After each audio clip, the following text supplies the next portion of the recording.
அவுதுல்லாஹி மினஷ் ஷைத்தானிர் ரஜீம். பிஸ்மில்லாஹிர் ரஹ்மானிர் ரஹீம்.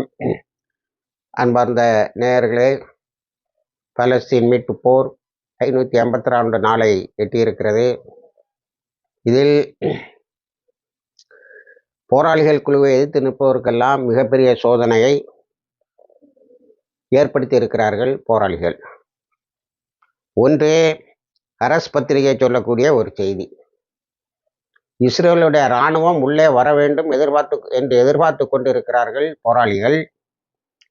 அவர்கள் புதிதாக 40,000 ஃபைட்டர்ஸ் போராளிகளை ரிக்ரூட் பண்ணியிருக்காங்க. நம்ம ஏற்கனவே 1,00,000 கிட்ட சொல்லிட்டு இருக்கோம்.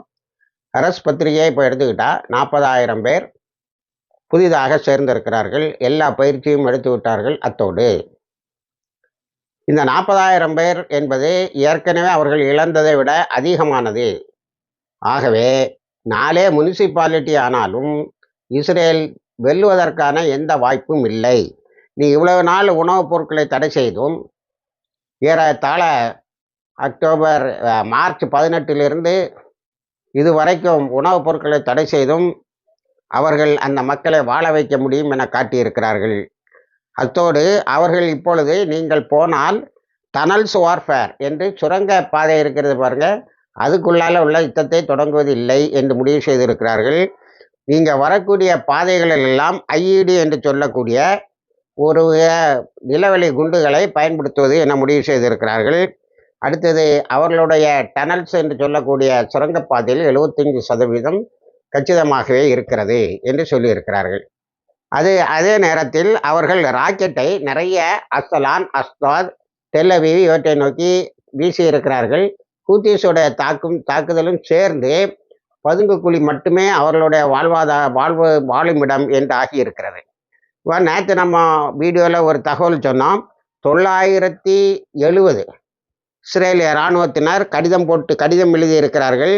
அதில் நாங்கள் வரமாட்டோம், ஏனென்று சொன்னால் இது அரசியல் காரணங்களுக்காக நடக்கின்ற யுத்தம் என்பதை சொன்னோம். இப்போ அது இன்னும் 1000 பேர் என்று சிலர், அவர்களே 1000 பேர் என்று சிலர், இன்னும் 1000 பேர்.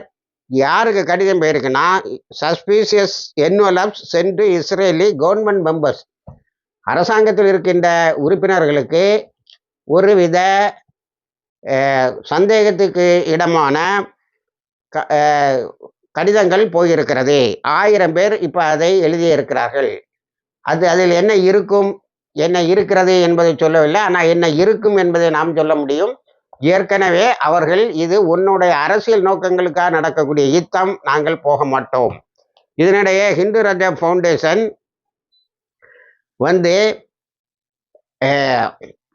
ஒரு பெரிய தகவலை எடுத்து ட்ரம்பை பற்றி அது வெளியிட்டு இருக்கிறது. அதை எப்படி சொல்கிறாங்கன்னா, அசானேஜோடைய விக்கிலீக்ஸ் என்று சொல்லக்கூடிய இஸ்ரேலுடைய இராணுவ ரகசியங்களை எல்லாம் எடுத்து வெளியிட்டு, அது ஆப்கானிஸ்தானிலும் இதர இடங்களிலும் செய்த கொலைகளை அழகாக பட்டியல் போட்டது. அதுபோல இப்போ யெமனில் ட்ரம்ப் செய்த கொலைகள், குறிப்பாக அந்த ரமலான் நேரத்தில் கூடியிருந்த மக்களை கொலை செய்துவிட்டு அவர்கள் அமெரிக்காவை தாக்குவதற்கு மசூரா பண்ணி கொண்டிருந்தார்கள், நான் தாக்கிறேன் என்று தன்னுடைய எக்ஸ் பக்கம் பழைய ட்விட்டரில் போட்டதை அப்படியே காப்பி அடித்து இன்னும் பல தகவல்களை கொண்டு வந்து சேர்த்திருக்கிறார்கள்.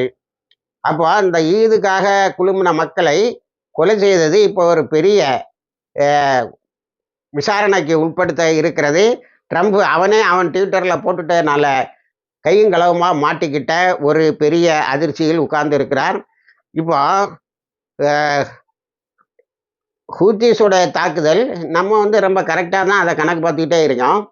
ஆனால் இன்னைக்கு அமெரிக்காவில் உள்ள பென்டகன் என்ன அறிவித்திருக்கிறது என்று சொன்னால், இதுவரை MQ-9 30 எண்ணத்தை அவர்கள் எரித்து விட்டார்கள் இன்னும் சொல்லியிருக்கு. நம்ம ரொம்ப அழகாக தான் கணக்கு பார்த்துட்டு வரோம். ரொம்ப இதாக 4-5 சேனலில் காத்துக்கிட்டு இருக்கோம். இருந்தாலும் அங்கே இரவும் பகலுமாக தாக்குதல் நடத்தினதில் M9 30 MQ-9 30 தாக்கி இருக்கிறார்கள், எரித்து இருக்கிறார்கள். அதை இப்போ லேட்டஸ்ட்டாக தாக்கினதெல்லாம் வீடியோ போட்டிருக்காங்க. முதல்ல தாக்கினதையும் வீடியோ போட்டிருக்காங்க. அது என்ன நம்ம கண்ணுகளில் இருந்து தப்பித்து விட்டது. இப்போ ஹூத்திஸ் நேற்றும் தாக்குதலை தொடர்ந்திருக்கிறார்கள். எங்கெல்லாம் தாக்க வேண்டுமோ அங்கு அவர்கள் மூச்சு விடாமல் தாக்கி கொண்டு இருக்கிறார்கள். இதுல என்னன்னா அவர்களுடைய தாக்குதலுடைய இம்பேக்ட், தாக்கம் என்னவென்றால், பென்டகன் நேற்று ஒரு அறிக்கை விட்டு இருக்கிறது. ட்ரம்ப்பே, நீ ஹூத்திஸோட தாக்குவதற்கு எவ்வளவு பணம் உனக்காக ஒதுக்கப்பட்டதோ அதை அவர்கள் ஆங்கிலத்தில் ஹூத்தி கேம்பெயின் அகென்ஸ்ட் ஹூத்திஸ், ஹூத்திஸுக்கு எதிராக போர் நடத்துவதற்கு உனக்கு ஒதுக்கப்பட்ட பணம் காலியாச்சுதே. ரெண்டு விஷயத்தை நம்ம கவனிக்கணும். ஒன்று, ஹூத்திஸை தொடர்ந்து தாக்கியதால் அமெரிக்காவில் இராணுவ தளவாடங்கள் ஆயுதங்கள் தட்டுப்பாடு. இங்கே பாருங்க, அமெரிக்காவினுடைய மெயின் உற்பத்தியே இராணுவ தளவாடங்களும் ஆயுதங்களும் குண்டுகளும் ராக்கெட்டுகளும் மக்களை கொல்லுகின்ற மனித இனத்துக்கு எதிரான ஆயுதங்களை தயாரிப்பது தான். இதில் நான் ஏற்கனவே நிறைய காணொலியில் சொல்லியிருக்கேன். இந்த ஆயுதங்களை தயாரிப்பதில் யாரெல்லாம் இன்வெஸ்ட் பண்ணுறாங்கன்னா, அமெரிக்காவினுடைய செனட்டர்ஸ் என்று சொல்லக்கூடிய காரிய குழு மெம்பர்கள் எல்லாம் பணத்தை போடுறான். அந்த பணத்தால் வரக்கூடிய நஷ்டம் அமெரிக்காவுக்கு, லாபம் இவர்களுக்கு. அது எப்படின்னா, கம்பெனியில் பணத்தை போட்டுருவாங்க. இப்போ இஸ்ரேலுக்கு விற்கிறாங்க. 400 மில்லியனுக்கு நீ எனக்கு காசாவை பிடிச்சிதான்னு கேட்டுக்கிட்டு இருக்கேன். 400 பில்லியன் டாலருக்கு. ஆக இந்த இப்போ உக்ரைனில் கேட்டான் பாருங்க, உன் மினரல்ஸ்லாம் எழுதித்தான்னு. ஆப்கானிஸ்தானில் அஷ்ரப் கனி இருக்கும்போது அங்கே உள்ள ரேரர்ஸ் அருமணல்கள் அனைத்து சுரங்கங்களையும் எனக்கு எழுதித்தான்னு வாங்கினான் பாருங்க. இப்படி வாங்கிக்கிறான். வாங்கிட்டு ஆயுதங்களை கொடுக்குறான். இந்த ஆயுத விற்பனையில் வரக்கூடிய லாபம் செனட்டர்ஸுக்கு. போர் நஷ்டப்பட்டா எல்லாம் இழுத்து மூட்டுறான் பாரு, அது அமெரிக்காவினுடைய ட்ரெஷரிக்கு, கஜனாவுக்கு. அதைத்தான் ஒரு எழுத்தாளர் ரொம்ப அழகா சொன்னான். You have capitalised all individualised all profits and assigned all losses to the state. எல்லா நஷ்டத்தையும் அரசாங்க தலையில் கட்டிக்கிட்டு நீங்கள் நஷ்டமே வராத ஒரு தொழிலை செய்து கொண்டு இருக்கிற லாபம் எல்லாம் உங்களுக்குன்னு. எப்படியும் இராணுவத்தில் ஆயுதங்களை விற்றா லாபம் தான் வரும். நஷ்டம் அமெரிக்காவுக்கு, லாபம் செனட்டர்ஸ். இவ்வளோ கேவலமான ஒரு நாட்டை நீங்கள் எங்கேயும் பார்க்க முடியாது. அப்போ இப்போ என்னாச்சுன்னா, ஆயுதங்கள் எல்லாம் இப்படி பல வகையிலும் ஆயுதங்களே அதனுடைய ஒன்லி பிக்கஸ்ட் ப்ரொடக்ஷன். உலகத்தில் சண்டைகளை உண்டு பண்ணி ஆயுதங்களை விற்று அதை எல்லாம் சுகம் காணுகிற அந்த அமெரிக்கா, ஹூத்திஸோட அடித்ததில் இராணுவங்கள் தீர்ந்து போச்சு. ஏசியா பசிபிக்கில் யுத்தம் வந்தால் என்னடா செய்யறதுன்னு சொல்லக்கூடிய அளவுக்கு போய்விட்டது. அப்போது எவ்வளவு ஆயுதங்களை கொண்டு வந்திருப்பான், அதை எவ்வளோ குயிக்காக தட்டியிருக்காங்க. அப்போ இந்த MQ-9 30 நம்ம கணக்கு விட்டு போனது, இவங்க வேகத்துக்கு நம்ம தகவல் எடுத்துக்க முடியலன்னு தான் எடுத்துக்கணும். அப்போ ஒரு நாட்டையே ஆயுதம் இல்லாமல் ஆக்கி இருக்கிறார்கள். இது நமக்கு ஒரே ஒரு வார்த்தை தான் சொல்ல முடியும், பியாண்ட் ஆல் லாஜிக். எல்லா காரண காரியங்களுக்கும் அப்பாற்பட்டு நடக்கிறது இறைவனுடைய கை இருக்கிறது என்று எடுத்துக்கொள்வேன் நான். அப்போ சகோதரர்களே, இப்படி ஆயுதங்களும் தீர்ந்து போச்சு, இப்போ உனக்குன்னு ஒதுக்குனா பணமும் தீர்ந்து போச்சுங்கிறான். அதனால சீக்கிரமா நீ ஹூத்திஸுக்கு கூட ஒப்பந்தம் போடு. அந்த ஒப்பந்தத்தை ட்ரம்ப் இறங்கிட்டான். இதில் நான் காசாவில் இருக்கக்கூடிய எல்லா ஹாஸ்டேஜஸையும் கொண்டு வரணும், காம்ப்ரிஹென்சிவ் ட்ரீட்டி போட போகிறேன்னு ரகசியமாக ஹமாஸ்ட பேசிக்கிறான். அதே மாதிரி இஸ்ரேலு தனியாக ஒரு அறையிலிருந்து ரகசியமாக பேசியிருக்கான். நேற்று ஒரு 10 கைதிகளை வெளியிட்டு இருக்கிறான். அதில் மன்சூரா என்பவர் இஸ்ரேலிய நீதிமன்றங்களால் அவரை கைது செய்தது தவறு என்று விடப்பட்டவர். ஆனால் 13 வயசுல கைது செய்யப்பட்ட பையன் 23வது வயசுல தான் வெளியில் வந்திருக்கான். இப்போ கொஞ்சம் இப்படி கொஞ்சம் இக்கட்டான சூழ்நிலையில் இருக்கவங்கள வெளியிடுறான். ஆனால் வந்தவொடனே அவங்க ஆஸ்பத்திரிக்கு தான் போயிருக்காங்க. நெத்தன்யாஹூ ரகசியமாக ரூம் போட்டு பேசுகிறான், ட்ரம்ப் ரகசியமாக ரூம் போட்டு பேசுகிறான். ஏன்னா இந்த ஹூத்திஸோடைய அதிசயமான தாக்குதல். அடுத்தால ஹரஸ் பத்திரிகை இன்னொன்று சொல்லியிருக்கு. இன்னொன்று சொல்லுது, இப்போ கியாம் 100 என்று இன்டர் கான்டினென்டல் பலாஸ்டிக் மிசைல் கொண்டு வந்திருக்குல்ல ஈரான், அது நியூக்ளியர் வார்ஹெட்டோட பாய்ந்து தாக்கக்கூடிய சக்தி உள்ளது. It can carry nuclear warheads. அப்போது நியூக்ளியர் வார்ஹெட்ஸு தயாராக இருக்குன்னு அர்த்தம். இப்போ அணுகுண்டுங்கிறது ஒரு வகை. இதில் குறைந்த சக்தி உள்ள அணுகுண்டு, கூடுதல் சக்தி உள்ள அணுகுண்டு, இதில் பல வெரைட்டிகள் இருக்குது. அந்த வெரைட்டிகளில் பலதை இந்த ஐசிபிஎம் ஆஃப் ஈரான், அதுக்கு பேர் கோம் 100, தூக்கி பறந்து வந்து தாக்கக்கூடியதாக இருக்கிறது. ஆகவே நீங்க அங்க வாலாட்டினா முடியாது அப்படின்னு சொல்லிட்டாங்க. நான் ஏற்கனவே உங்கள்கிட்ட சொன்னேன்,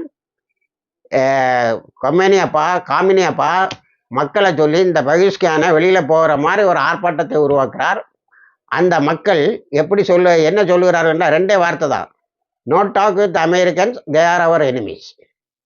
அவர்கள் நம்மளோட எதிரி, அவங்களோட பேசக்கூடாதுன்னு. இப்போ பெகிஷ்கான் அண்டர் கிரவுண்டில் பேசிக்கிட்டே இருந்தான் பாருங்க, அந்த பழி வாங்குறதையும் தடுத்துக்கிட்டே இருந்தான் பாருங்க, அதெல்லாம் தூக்கி வெளியே போட்டு வா பார்ப்போம், இது என்னைக்கானாலும் யுத்தத்தில் தான் முடியும்னு. இப்போ ட்ரம்ப் அங்கே ஒன்றுமே செய்ய முடியாமல் திணறி போய் நிற்கிறான். அன்னைக்கு எல்லாத்துக்குமே அடிமேல் அடிங்க. இப்போ அந்த டேரிஃப்லாம் போட்டால் ஒரு 60 நாளைக்கு அமைதியாக இருப்பேன்னு சொல்லிட்டான், சைனாயை தவிர. ஆக இந்த யுத்தம் போராளிகளுக்கு வெற்றியை தருவது உறுதி என்று படுகிறது. அவர்கள் மிக நிதானமாக ஆட்களை சேர்த்து பயிற்சிகள் கொடுத்து இஸ்ரேலினுடைய வரவை எதிர்பார்த்து கொண்டு இருக்கிறார்கள். உள்ளே போனால் அவனுக்கு அங்கே என்ன இருக்கு, இப்போ டனல்ஸை யூஸ் பண்ணலன்னு இருக்காங்க. அதனால் அந்த eye of the tunnels, booby trap 2 ரெடியாகவே இருக்கும். கண்டுபிடிச்சிருந்தாலும் போவோம், ஒரே அடியாக அடித்து தள்ளுவோம். ஆனால் இப்போ என்னன்னா, இஸ்ரேலிய இராணுவத்தினரே நாங்கள் சண்டைக்கு வரமாட்டேன்டா, நாங்கள் போகலையான்டா.